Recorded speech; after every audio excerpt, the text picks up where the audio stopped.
Hi, everyone. My name is Sydney Yeager, and I'm the Public Programs Coordinator at the Museum of Jewish Heritage, a living memorial to the Holocaust. Before we go any further, I want to say that we gratefully acknowledge the Native peoples on whose ancestral homelands we gather, which in the case of the Museum of Jewish Heritage is Lenape-Hoking, the ancestral lands of the Lenape people. We also want to acknowledge the diverse and vibrant Native communities who make their home here today. Now in its 24th year, the museum is committed to the crucial mission of educating our diverse community about Jewish life and heritage before, during, and after the Holocaust. As part of that mission, our programs are meant to illuminate the stories of survivors, broader histories of hate and anti-Semitism through time, and stories of resistance against injustice. Today, we will be discussing the Jewish Indigenous experience in North America. We are so pleased and excited to be co-presenting today's program with our neighbors, the Smithsonian National Museum of the American Indian. In addition, we are honored to be joined by Sarah Podemski, Emily Bowen Cohen, and Cindy Benitez. Sarah Podemski is an Anishinaabe Ashkenazi multidisciplinary artist from Toronto. Sarah has been passionate about recreating the Indigenous narrative that has been misrepresented since the beginning of cinema. Sarah's many credits include CBC's The Coroner, Sci-Fi's Resident Alien, and most recently the Peabody Award-winning series Reservation Dogs, created by Sterling Harjo and Taika Waititi. Sarah is also the owner of Totem Designs, where she creates one-of-a-kind dream catchers with a modern twist. Emily Bowen Cohen is a member of the Muskogee Creek Nation and grew up in rural Oklahoma. Her father was the chief of staff at their tribal hospital, and her mother is a nice Jewish girl from New Jersey. Her first graphic novel, Two Tribes, will be published in June 2023 by Heart Drum, a Native-focused imprint at HarperCollins. Emily recently sold a show to Disney+, the first series to have a Native American superhero as the lead. Cindy Benitez, who will be serving as our moderator today, is the program manager at the Smithsonian National Museum of the American Indian, or NMAI. She curates and runs NMAI's annual Native Cinema Showcase, hosts film and conversation series, and curates international film showcases. A graduate from Barry University, Cindy holds a BA in Public Relations and an MS in Media Studies from CUNY Brooklyn College. Raised in New York and South Florida, she continues to maintain ties to her family homeland of Paraguay.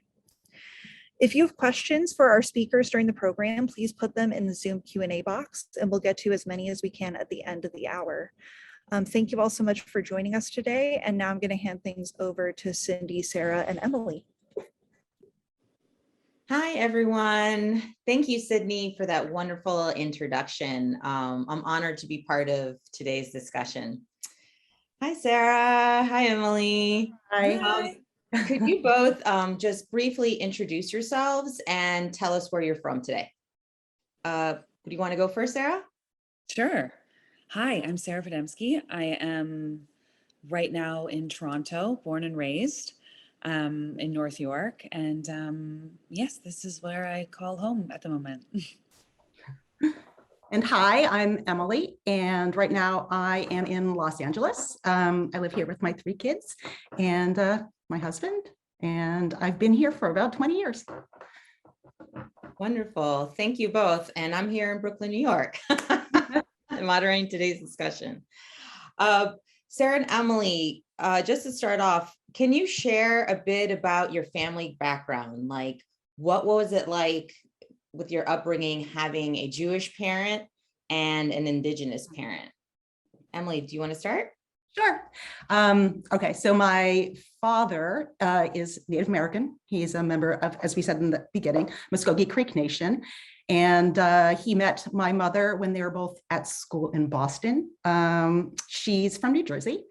My mother really, I grew up in Oklahoma, which is where my dad's side of the family is from. And my grandmother was a very devout Baptist within the Indian church. And because of that, she really wanted us to love Christ. And she spent a lot of time reading us from her beautiful copy of the New Testament, which my mother, who was battling these Bible Belt influences all around us, really tried to remind us that we were Jewish. So I think there was a little bit of tension there because the Indian cultural rituals that my family participated in were all part of the Christian church. My father was very, he pushed against that a lot. He wasn't religious, so he really helped my mother find us a synagogue, which was like 2 hours away from where we lived. And we would go and make sure, and he was really helpful in making sure that we had a Jewish education. So it was a weird sort of bipolar existence, you know, because we would spend the week with my Native community where we lived, and then we'd spend the weekends in the Jewish community in Tulsa. And it rarely ever crossed over. So it's interesting. Wow. It's funny because there's kind of like huge differences, obviously, but then also a few similarities. But I mean, I grew up in a Jewish home with my father. I was part of an organization called Hashomer Hatzir, which was a movement that my grandfather was part of in Poland when he was a youth. So there was really like the idea of like legacy was you know all around, and then with my mother's side, being able to you know go to powwow and see you know her work in politics and kind of have that you know at the forefront too of like my development was really powerful, but they also rarely intersected. And I think only as an adult I realized that these two identities were like both kind of, they weren't really meshed together. And I feel like I'm just going through that right now, which is like, ooh, you know, because when you're in the Jewish community, you feel like you're part of the Jewish community. And then when you're in the Indigenous community, you kind of feel like you're part of the Indigenous community. So it's so incredible to have these conversations and to keep meeting like Native Jews, because it really is this very specific lived experience that we have that I think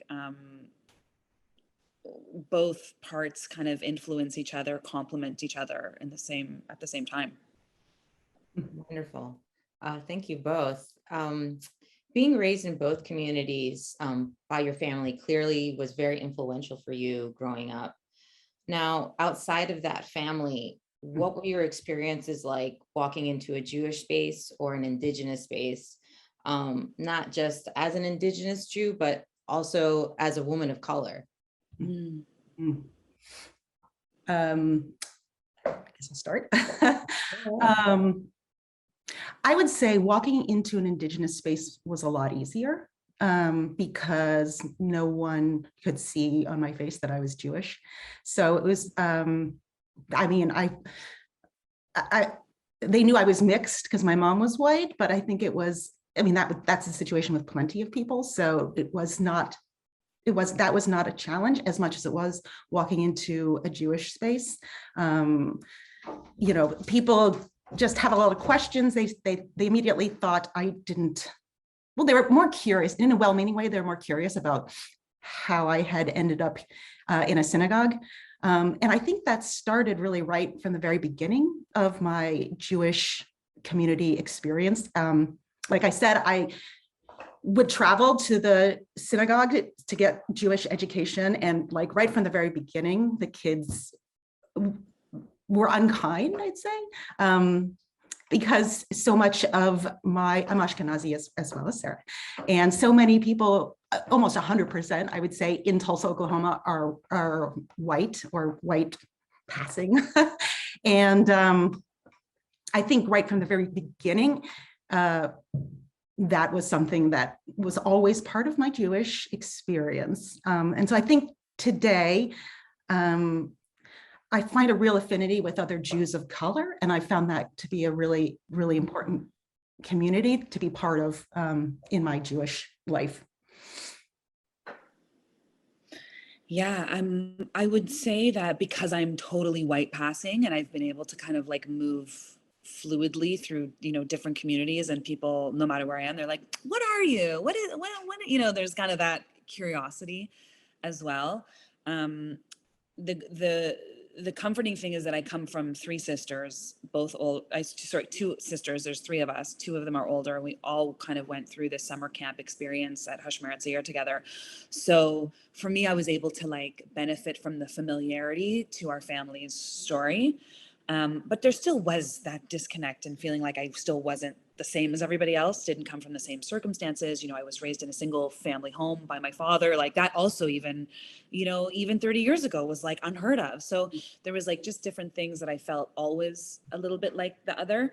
And then, you know, going into the Native community, I am white passing, you know, and I do have a lot of privilege, you know, moving amongst those communities as well. So I really, in both, I didn't really feel 100% myself, but I'm noticing like as an adult, those kind of pieces are slowly being put together, realizing, like you say, meeting other, you know, people who are dealing with this intersectionality, that there are so many Jews that come from different places, come from mixed race, mixed religion backgrounds. And it's interesting to see like how many of us we are right now, and how that's developing, and just, you know, hoping to speak more about it so that kids don't feel the way that we did growing up in the Jewish community. Do you feel that there has, from the way you guys grew up to what this generation, do you find that there is a change between now, like more of an acceptance, or is there still, do you think, barriers to that as an Indigenous Jew or, you know, mixed color? I mean, I would still say there's a lot of work to be done. I do see a lot of friends and their kids being mixed race, you know, growing up in Jewish homes. I think there's a transition happening for sure, even having this conversation and being able to participate in other conversations with synagogues where people are saying, what can we do? How can we make this a more inclusive environment for the next generation coming up, so that they don't kind of have to grapple with their Jewish identity? They actually feel, you know, safe in Jewish spaces. So I think that a transition is happening for sure. And the adults are the ones who have to kind of, you know, make those decisions and make that programming and kind of, you know, start to create a different safe space for the youth. Because as we know, like, you know, the younger generation, things are changing for them so quickly in terms of like identity and gender, all those things. And I think we have to like keep up with that and also know how to support their identification and, you know, go on that journey together. We're all learning at the same time at a very quick pace. So I do hope that there's support in that. I feel it. I feel like there's a transition. So I really hope that that continues. I think in my experience, it varied so much depending on my geographical location and the kind of synagogue I was going to. So it was interesting. I lost my father when I was 9. And then when I was 12, I moved to New Jersey. And in Tulsa, I was at a Reform synagogue, and it was very white. I think we're the only mixed kids there. But when I moved to New Jersey, to Montclair, New Jersey, if anyone in the audience is from there, it's a really, really great community. And for the first time in my life, I was like not the only mixed race Jewish kid with my sisters. And that was a conservative synagogue. And there was a little bit more of a sense, you know, in that town, even, that there were a lot of mixed families and stuff like that. There was just like a little bit more room to sort of like talk about those issues. And then I married an Orthodox Jewish man and moved to Los Angeles. And the Orthodox world is a lot different. I was new to it. And I did not know. I didn't realize how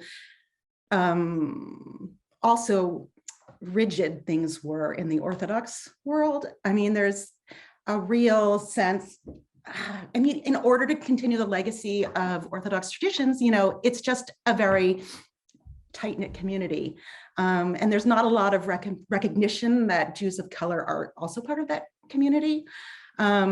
So I've really seen, as I've moved around the country, like that where I kind of feel like there's a little bit more work to be done is in communities that are in a little bit more of a bubble.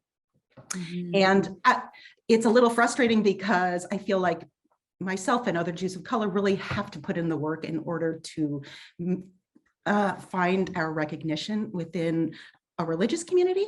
So that's a challenge. And I agree with, I'm so happy and pleased to see, like Sarah said, like, you know, a younger generation embracing sort of more questions about like their gender. And I see that even in my own Orthodox community that, you know, there's more, the more I see people welcoming people who look different, even in gender, the more I feel like there's space for Jews of color as well. And so I think that is getting better, at least where I live.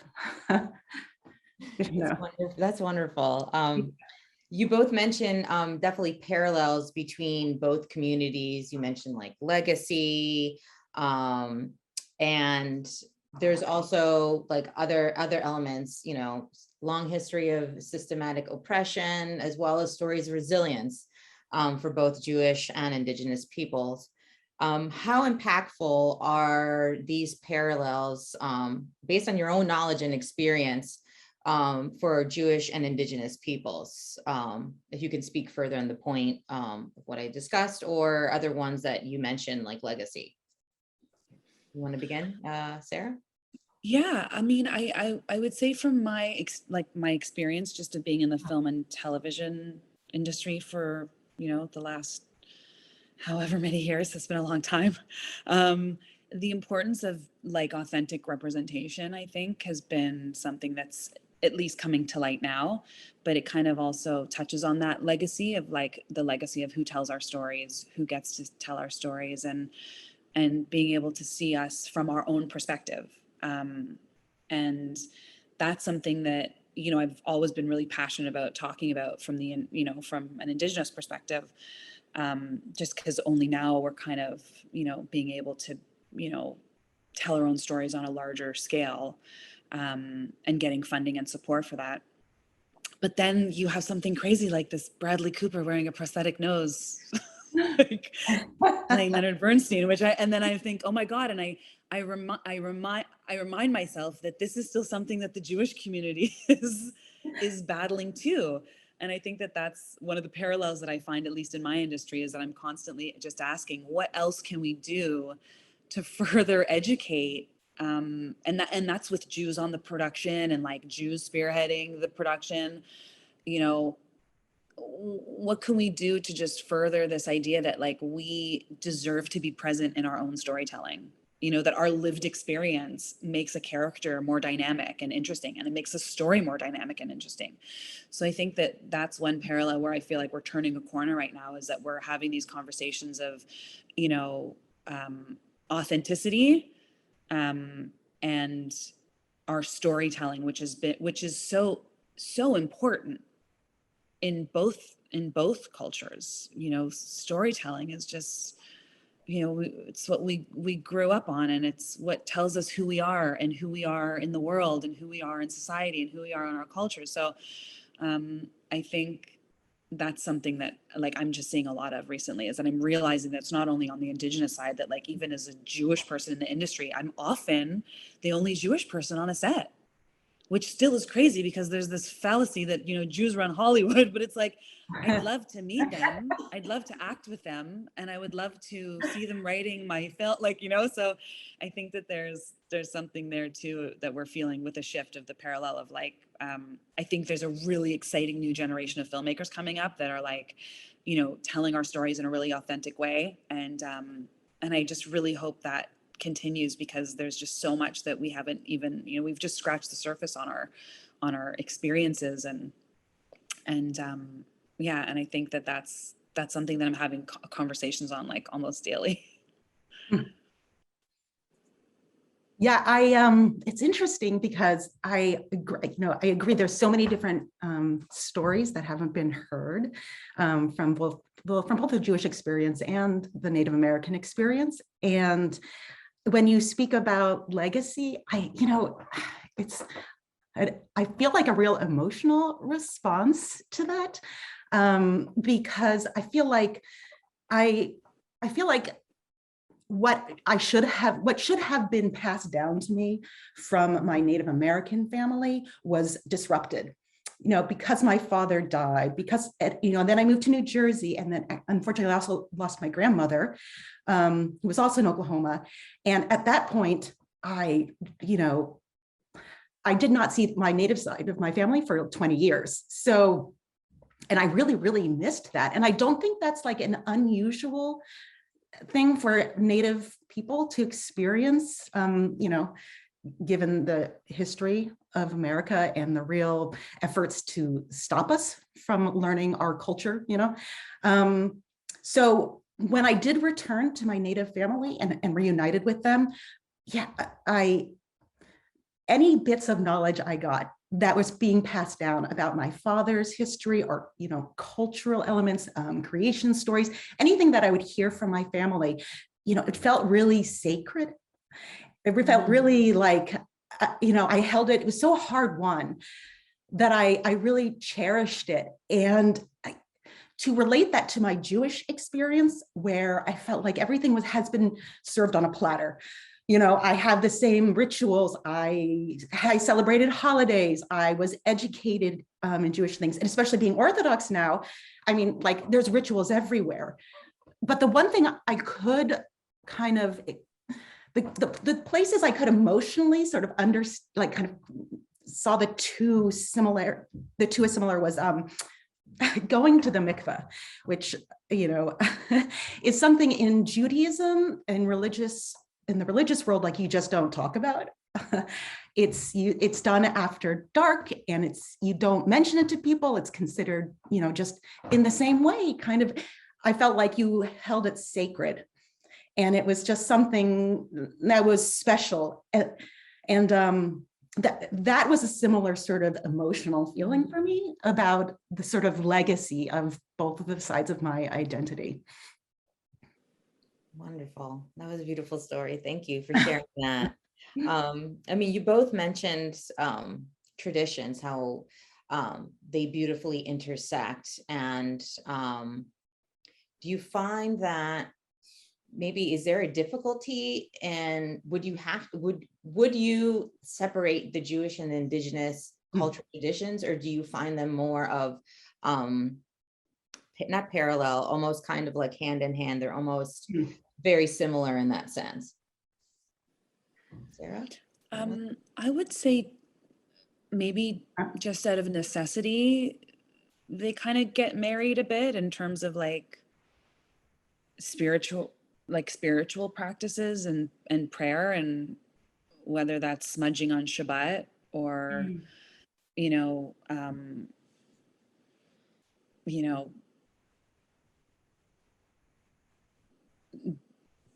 sitting Shiva and smudging, and like, because they exist in us at the same time.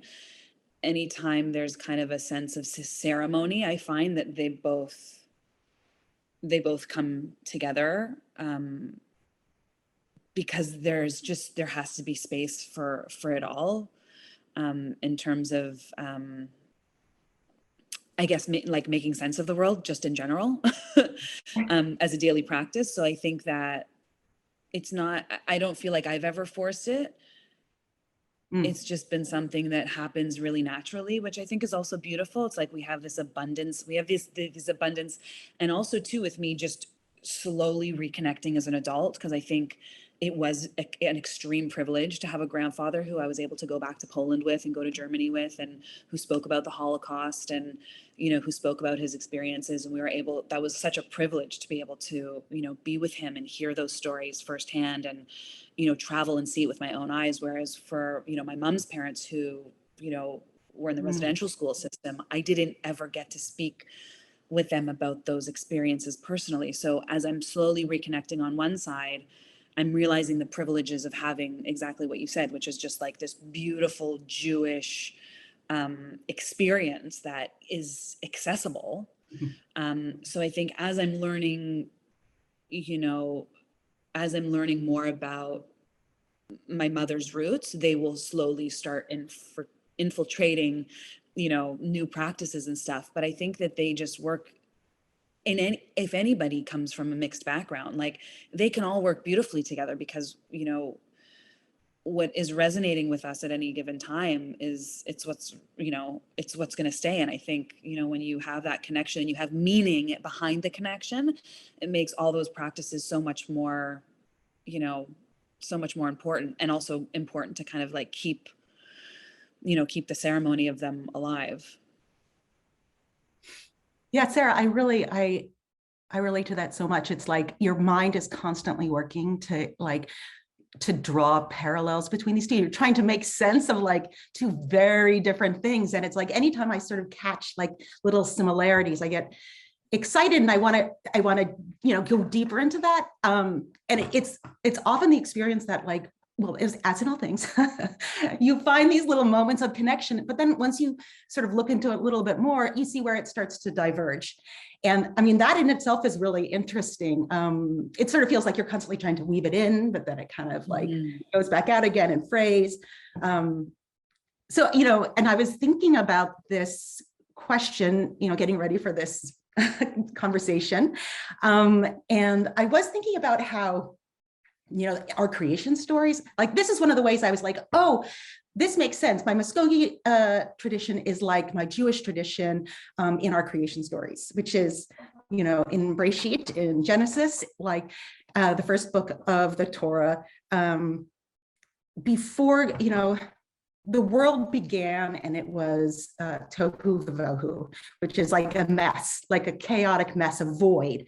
And at that point, you know, God started to delineate things. And likewise, in my Muskogee tradition, world began, and it was a dark mess, like a dark fog. And it was a scary place in the same way that they say in Genesis. But in the Muskogee tradition, people were scared. They reached out for each other, and they also reached out for animals and things from nature. And when the fog was removed, you know, whoever they were standing next to, it became your clan. So you were always had a kinship with, in my case, my grandmother, it's matrilineal. So my grandmother was Bird Clan. And so that was our kind of kin. And, you know, there's other things from nature. There's a Wind Clan, and there's Raccoon. And so there's potato, like I think potato and, you know, bog or something. And, but they were all linked, and they were sort of like they were our family.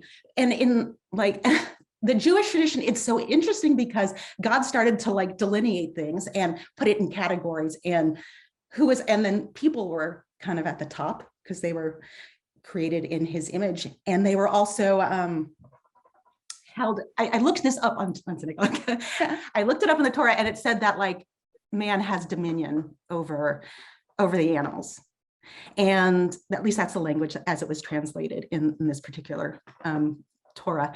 And, you know, and that speaks to like a main difference between these two cultures, you know, like there's a lot of stuff in the Torah about like, you know, for example, letting your land have a Sabbath year, a Shemitah year, where you let it be so that it can repair itself. But it's not something that's like embedded, you know, in our tradition. And I kind of feel like you have to be a scholar in order to know more of those land rituals. Whereas in the Muskogee tradition, it's right at the very, very beginning. It's always there, and it's inseparable from the creation story. So it points to the sort of similarity, but then also where we really diverge, which is interesting, but you know, also makes it hard to reconcile as a human being, you know? No, it was very informative. I had no idea. You know, I'm learning as you're telling me, both of you. So it's wonderful. What I've noticed with both of you, and you guys mentioned, you know, Hollywood and representation, is that both of you in the arts and entertainment industry have utilized almost like language revitalization, right? Sarah, your character in Reservation Dogs, I think like says a couple or so words, I think in Greek or whatever, when she does, you know, doesn't want so-and-so to, you know, and then Emily, in your comics, you have it both in, am I correct, Hebrew as well as in Greek? Yeah. So I'm interested in like, if you could tell me how important that is, like to speak it, even though it's not, if it's your language or not, but how important that is for, both Indigenous and the Jewish. Well, I'll speak to that. I'll jump in. I feel like I'm learning Hebrew at the same time I'm learning the Creek language, which is cool. They're both kind of equally mysterious to me. And I've recently become involved with the Yiddish Book Center, which is a great resource for this kind of thing. And it really has opened my eyes to how many exciting mysteries lie, like if you have the ability to reclaim these languages, which were, they're not forgotten, but they've just been sort of, they've been resting. And you find all these really amazing parts of both the Jewish experience and the Native experience when you're able to reclaim some of those resources that have been dormant. Like in Yiddish, there's all these books written by women, and they write about like things you wouldn't think in the 1920s, for example. I recently saw that they had translated something by a woman who wrote about like sexual issues in a really just in a way that you wouldn't expect somebody from the 1920s to write about. And likewise, I was gifted a book of Creek stories that were translated, and it's just so many. It's like let me see if I can express this. These stories are so much funnier and like so much more contemporary, I think, than you would expect, because it's just funny. It's like, stuff about like turtles looking up women's dresses and stuff like that, like little asides, which you don't hear when people usually talk about, unfortunately, when they call them like, myths or folk tales. And it's not like that at all. It's like people talking the way people talk. And I think when you reclaim these languages, which have sort of been forgotten or whatever, however you want to say that in a nicer way, you really see how alive it was, the culture has been and how it still is, because it's shockingly accessible to even today, I think. And that's some really exciting work that is still has to be done. Yeah.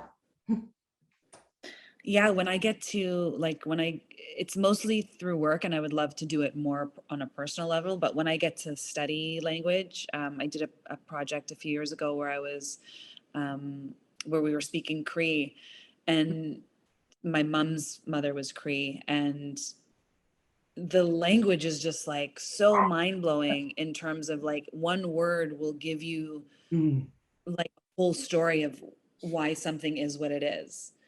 And in some ways it's really humorous. And then some ways it's like really,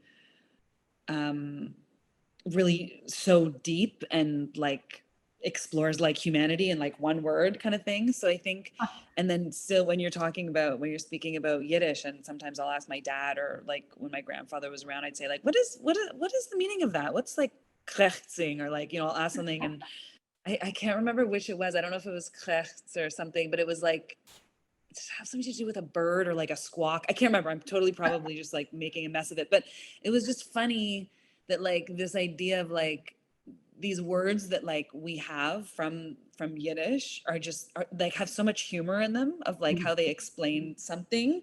And I find that too, just in talking about the language revitalization, that there's just so much more to learn about the community when we start looking at language, and when we start kind of digging deep. There's just so many more colors of who we were and who we are and who we have yet to be if we continue to learn our languages. Because it's just, we just all speak English, and like maybe maybe people have one or two languages, but it's really incredible to think that like we all come from different cultures and different backgrounds, that whether it was one or two generations ago, we have a different language. And I think it's really exciting to kind of be able to dig into that, and even just through work that we get to do that. I'd like to make it more, I would like to do it more personally, but it just shows so how colorful we are, and how so many things were kind of muted with the, how when English kind of took over and we started speaking English, it just, there's just a lot more to explore of, who we are, what our relationship is to each other and the world and the environment, all of those things, which I think is just like so fun and so exciting. Wonderful. No, it definitely is important. And it seems because of the access of tools with the internet, and like you basically get anywhere. There's even apps where you could learn like the most basic things, like whatever language. Oh, I want to learn Navajo today, and you can sit there and, read, write. So, I mean, it's really wonderful to see that resurgence. And what I'm seeing kind of correlation too is that, both Jewish and Indigenous people have this history of storytelling. Do you think that that's what encouraged you to be in the profession that you're in now? I would say definitely. I mean, both sides of my family are filled with artists, and there's always been a real respect for storytelling. Definitely a lot of encouragement. And even when I went back home to Oklahoma after an absence of 20 years, it was amazing how my cousins are all like, they're artists, and they're creating plays in Creek language. And, it really felt like, oh, this, speaking of legacy, like what I'm doing, by drawing my cartoons and stuff, it's like, oh, it's not that different. And this is really part of this is something that our family has been doing for generations. And because they were so it was so like, of course you're an artist, like, which is something I knew from the Jewish side of my family already, since I've been able to be, with them all the time growing up. But it was just really, it made me feel like I was in the right place. I was doing the right thing by just like rediscovering that when I went home. We're also both like so performative. Like we love like singing and dancing, and like I grew up, doing Requiem and like singing all of the Jewish songs, and then you go to powwow and you see the drumming and the singing and all of this. There's so much ceremony, I think, in Judaism, and also in Indigenous culture in general, but specifically, growing up going to powwow with my mom, and the ceremony of song and dance is just, it's like right at the forefront. And I realize that it's similar in Judaism, and I always feel very emotional when I hear the powwow drum, and I feel very emotional when I hear, the rabbi sing. Like, it's just, there's something, I think, that that ceremony and that performance and the sharing of music and thought through music and storytelling through dance and song, I feel very, very much connected to both, to both sides in that regard. Wonderful. I've noticed both of you always kept going back to how important it is to come back to the land to really get a more understanding of either your Jewish or your Indigenous side. Do you think that if you didn't have that opportunity, for you, example, Sarah, if you didn't have the opportunity to go back to Poland, or Emily, if you didn't have the opportunity to go back to, your Indigenous side, do you think where you would be standing now, you would have a completely different experience? Do you find that, like, how impactful is that for you? Like, do you think that without going back to your land, there really wouldn't be let's say, not an experience, but a familiarity, like a legacy, right, to continue on if you didn't have the opportunity to go back? I would just say from my experience, the first time I went back to where my mom was born, the Capel Valley in Saskatchewan, I had a very powerful experience. And being able to be in a community where, in Toronto, growing up in Toronto, I can pass and I can look, any kind of mix of race or whatever. I never really saw myself like, I never saw myself in any community really here, but going back to Saskatchewan and going back to the reserve and seeing people who looked like me, it was so strange. It was like coming home, even in my 20s, and being on that land felt really powerful. And I don't get to go back often. I've only been back a few times, but there is a feeling there. And it's similar to that feeling when we say next year in Jerusalem. I think land is such an important part of like how we understand who we are, our traditions, our ceremonies, and our travels, like where we have come from. But the tough part, I mean, for both, whether it's Israel or like, you know, the reservation system all over North America where like people are completely displaced, like there is a similarity in terms of like, where do we go back? Where do we go back safely? Where do we go back to remember where we came from? And I had a similar feeling going back to Poland with my grandfather, where seeing him experience that, being able to go back home.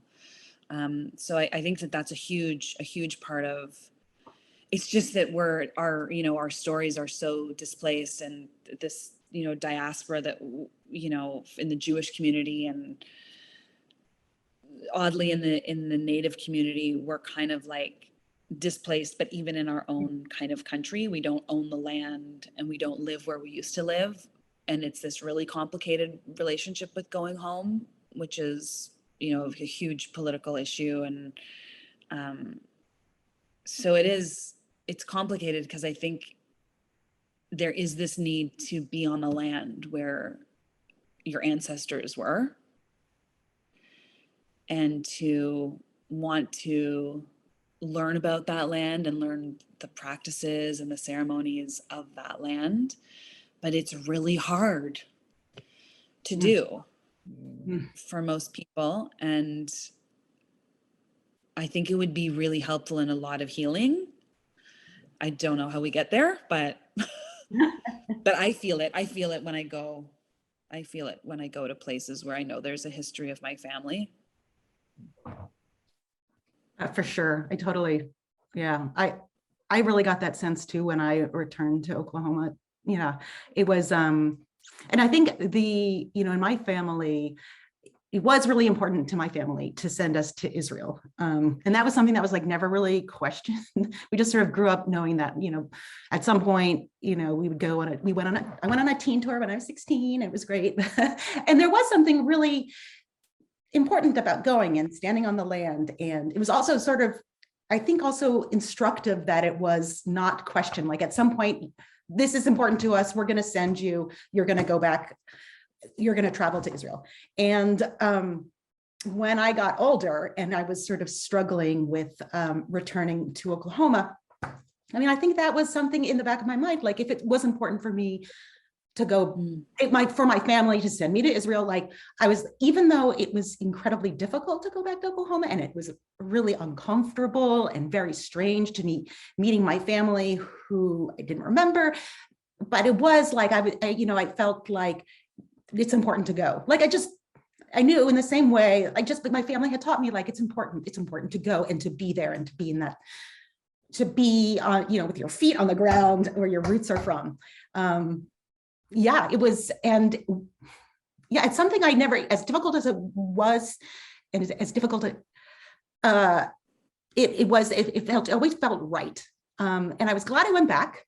Although I guess what you also kind of learn when you do those things and go back to the land is like, it's about being there, but it's also about finding your family, you know, and talking to them and hearing those stories passed down. Like that's like a huge part of why it's important.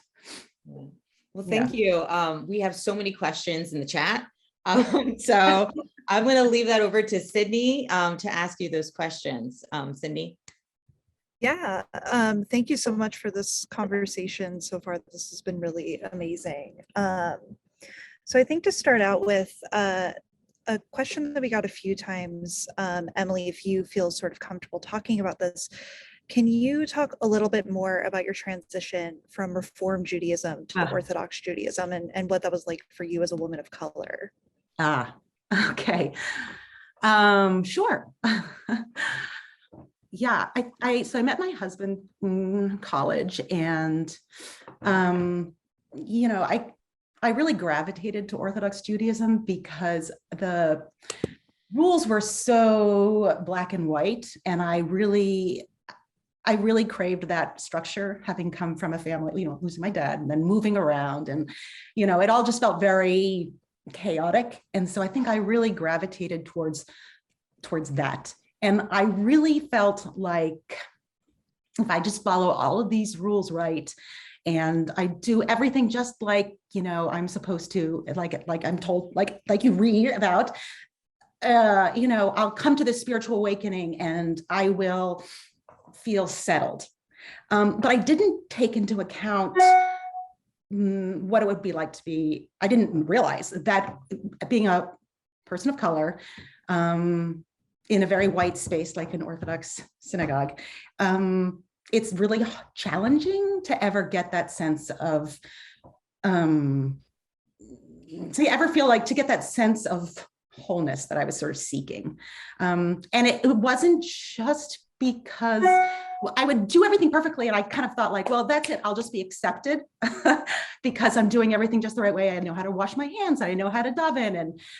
And however, you know, the other part of being Orthodox is that you spend a lot of time with other people and around the Shabbat table, very, you know, you just do a lot of talking, and there's a lot of guests, and you just meet a lot of new people. And I found that the question kept coming up of like where I was from, or like, you know, people didn't think I looked Jewish. And so they would say, you know, what's your story? A lot of times they would think I was, you know, a Jew of choice.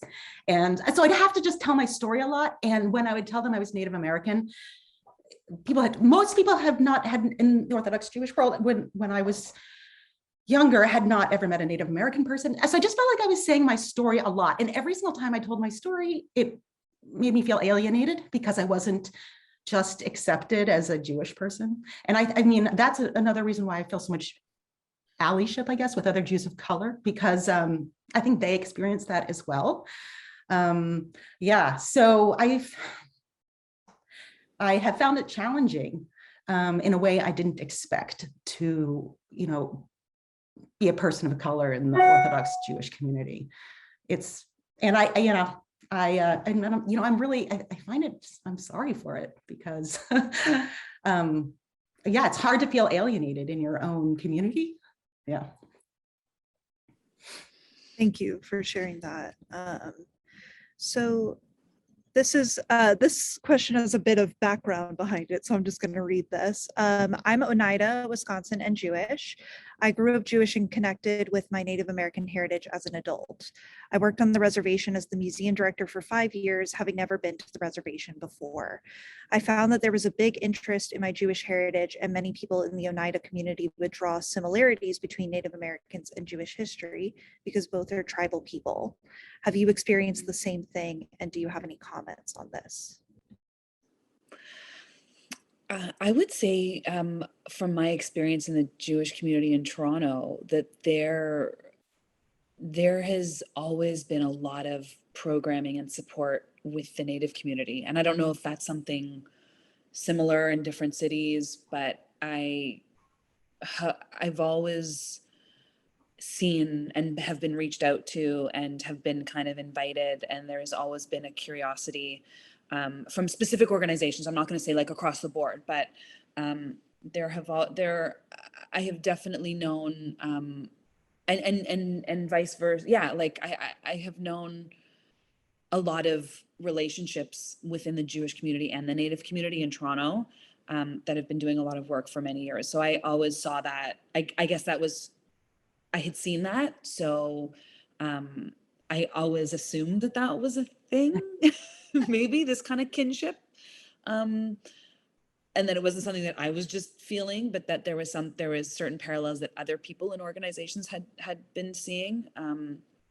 So I have known that there's been a few people that have made it a priority in the Jewish community to, connect with Indigenous organizations and elevate Indigenous voices and help support through, whether it's financially or just, socially. That's definitely something I've witnessed here.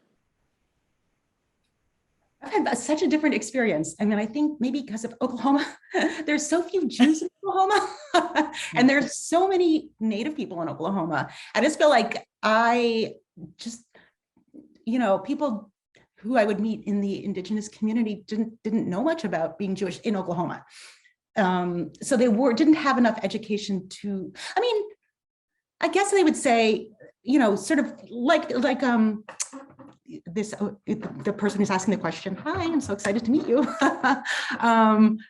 Yeah, there's a sense of like, I would say for me, it was less about like it being a tribal community and more again in the language, because a lot of people seem to understand that like what they didn't know about being Jewish was like you go to Hebrew school and you learn the language, and there was a lot of excitement about like finding a way to do that in the Muskogee Creek community and sort of like having language in schools like that to sort of educate kids in the same way that every single Jewish child knows some Hebrew. I mean, knows some letters, and hoping that that could be recreated in the Native community as well.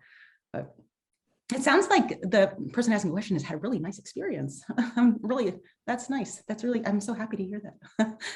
Yeah, she followed up by saying the Oneida Reservation in Wisconsin is in the Green Bay area, where there's a very small Jewish community. And there were about 600 Jewish people in the area, so their exposure to Judaism was limited for the Oneida community. Yeah.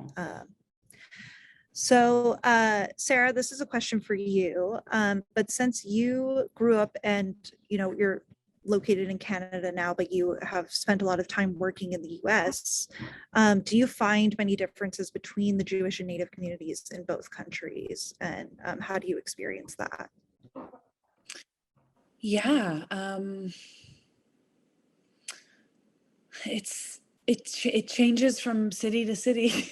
It really is such an interesting kind of combination to be, because in every place I go, the reaction to when I tell people that I'm Indigenous or Jewish is like completely different.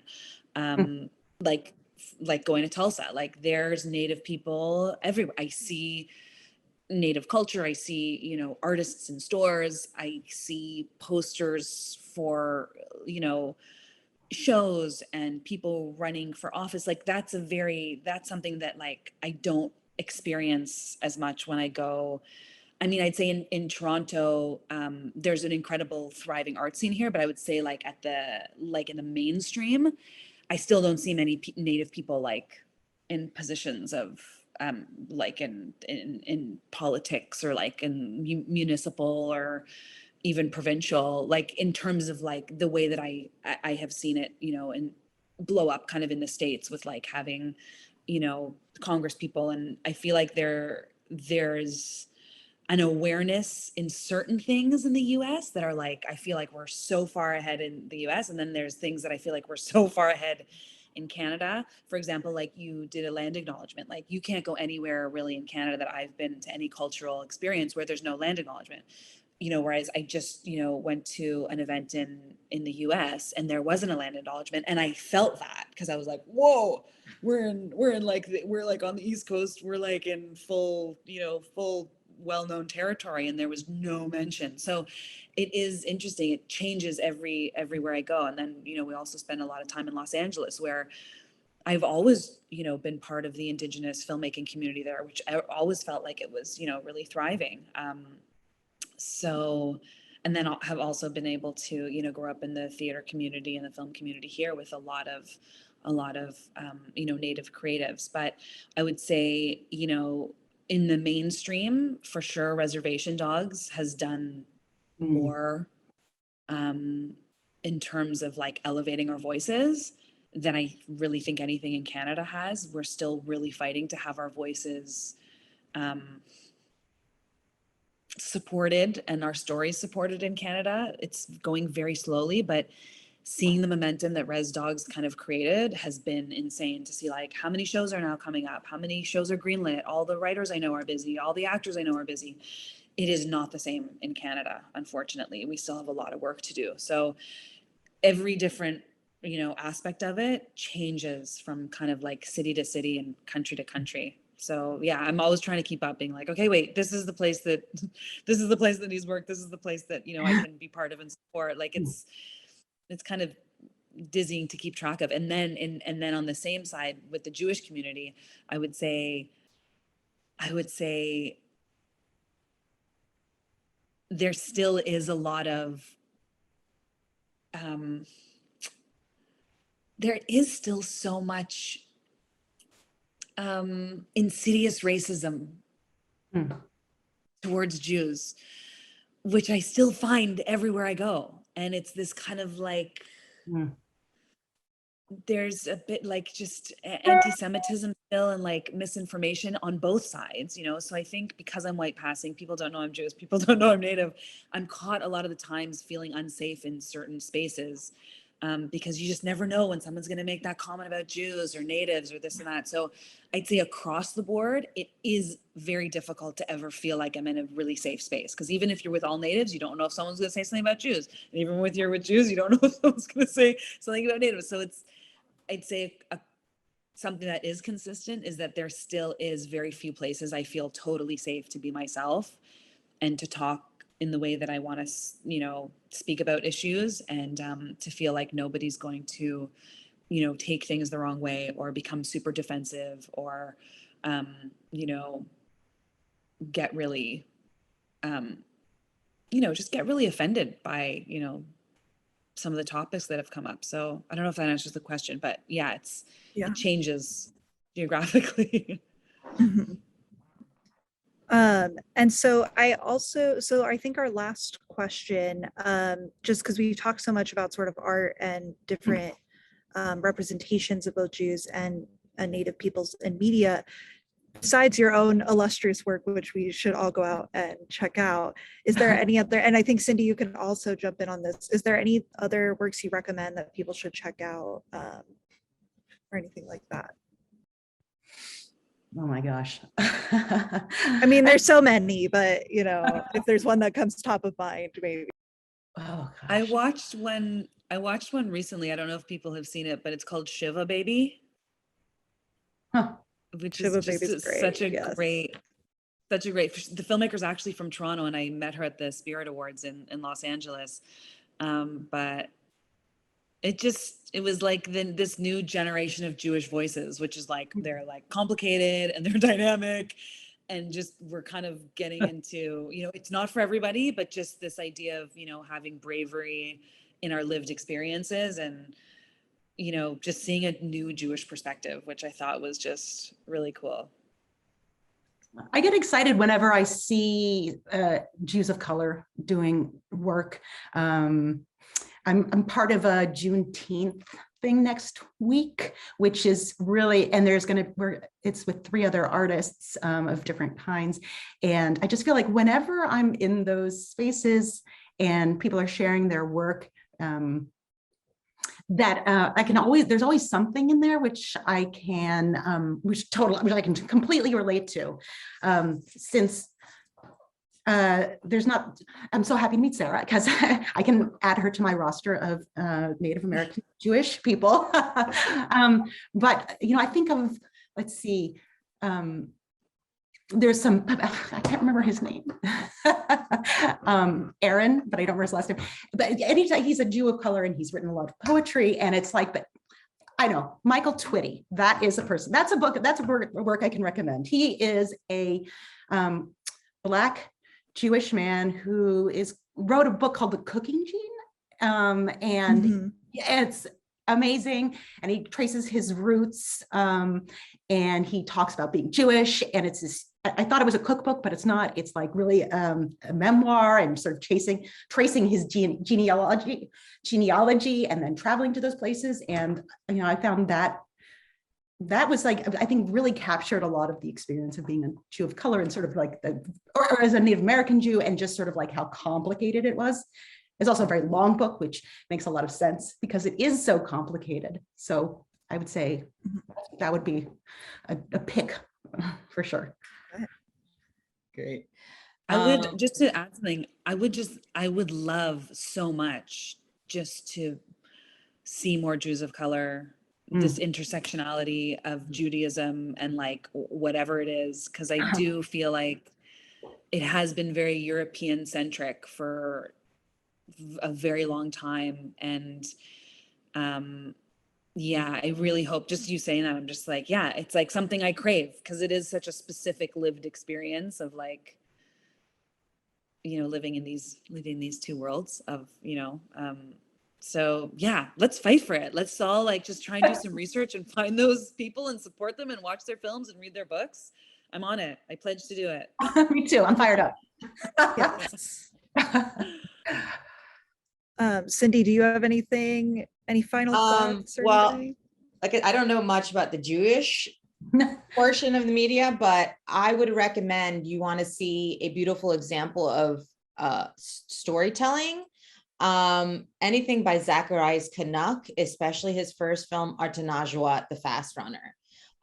It's an oldie but goodie. It's from 2001, but that is a beautiful example of storytelling on film from the Native perspective. And if you're a real doc fan, anything by Alanis Obomsawin. I mean, this lady is 50 plus films now, and she's in her 80s, and she knows how to hit issues hard. So I would recommend definitely those two kind of films. There's so many. I mean, I can go on and on, but I would recommend, you know, either going to our website, americanindian.si.edu, for what we're screening, what's coming up. All of our programs are free, so please feel free to check them out if you happen to be in the New York area, or even virtually, we even do it. So it's just been a pleasure having you both here, and you, Sydney, for inviting us. I mean, this has been a wonderful experience, and I can't wait for a part 2.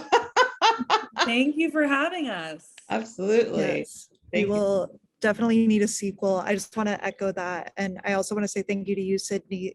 This has been so great. You asked so many amazing questions. And Thank you. I want to say thank you to Sarah and Emily again. And also echo that you should check out the NMAI, which you can check out at the link in the Zoom chat, and also check out our future programs as well. So thank you all so much. Have a great afternoon. Thank you, Miigwech. Thanks.